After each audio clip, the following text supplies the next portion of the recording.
more importantly, for the committee doing this thorough report. Thank you, Mr. Chairman. Thank you, Senator Portman. Next is Senator Warren. Thank you, Mr. Chairman. So in the United States, when people need an organ transplant, their lives are in the hands of one federal contractor that our government hires to run the entire national organ donation program. And today this system is run by UNOS, which first got its contract back in 1986. In fact, UNOS is the only entity that's ever been awarded or even bid for this federal contract. Now, UNOS is responsible for overseeing local organ procurement organizations, or OPOs.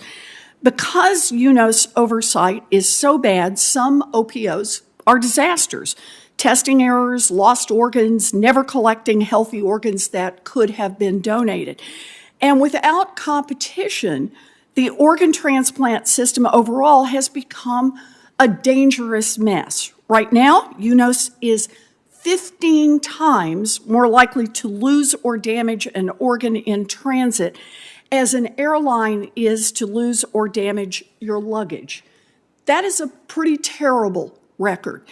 Mr. Shepard, you are the CEO of UNOS, and we have documented these problems, and you've received more than 1,000 complaints in the last decade alone. So tell me, in the 36 years that UNOS has had the contract to run our national organ system, how many times has UNOS declared its OPO members, any OPO members, not in good standing? 2 times, Senator. 2 times. So that's it, 2 times. UNOS has run the program for 3 decades, and in the past 10 years, it's received over 1,000 complaints. At least 249 recipients have developed diseases from infected organs after a transplant. At least 70 people have died from those diseases. And you've looked the other way when one of your members was part of an illegal kickback scheme that eventually sent an OPO executive to federal prison.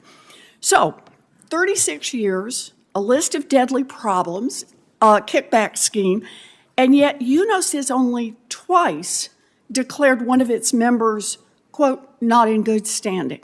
A designation that is so toothless that it doesn't even require the OPO to pause its operations. So let me get one other piece of data out here. Mr. Shepard, how many times has UNOS put an OPO on probation? I don't have that number off the top of my head, but it's not a large number. It's not large. In fact, it's 3. 3 times in 36 years. Look, this isn't oversight. This is sitting on your hands while people die. And UNOS has been allowed to look the other way because it has never faced any competition. Finally, HRSA, because the federal agency that awards your contract is now heading into this contracting cycle that stakeholders have said must break up the monopoly for the first time ever.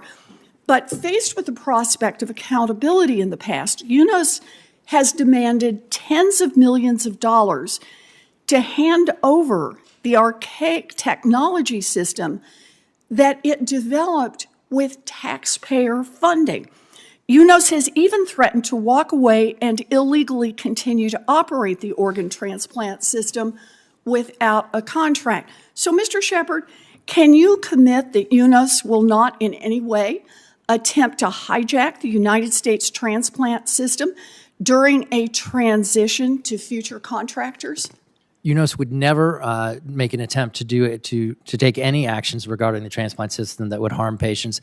And in fact, the discussion that has come to light in the USDS report was our attempt to assure HRSA that despite coming very close to the negotiating deadline, we would not turn the system off and walk away from patients, even if bureaucratic paperwork pushed us beyond the deadline. So you're not going to walk away and turn the system off. You're also not going to demand millions of dollars for a system that was developed at taxpayer expense. The system has been paid for in part by taxpayers. Approximately 10% of the budget of this contract is taxpayer funded. The rest of that is paid by hospitals when they list patients. So the government has not over the years paid for the software. So you're still planning to get millions of dollars for this system?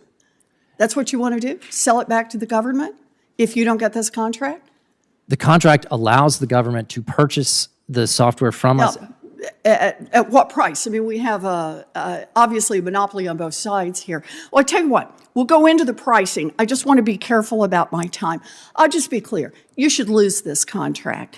You should not be allowed anywhere near the organ transplant system in this country. And if you try to interfere with the process of turning the contract over to someone who could actually do the job, you should be held accountable for that. You know, there are a whole lot of reforms that are needed in this system, but this is a good place to start. Patients and families deserve better than they're getting right now from UNOS. Thank you, Mr. Chairman. That last sentence sums it up. Patients and families deserve better. Senator Young. For many years, I've taken an active personal interest in the organ donation system. I had a very good friend. I served with him in the U.S. Marine Corps.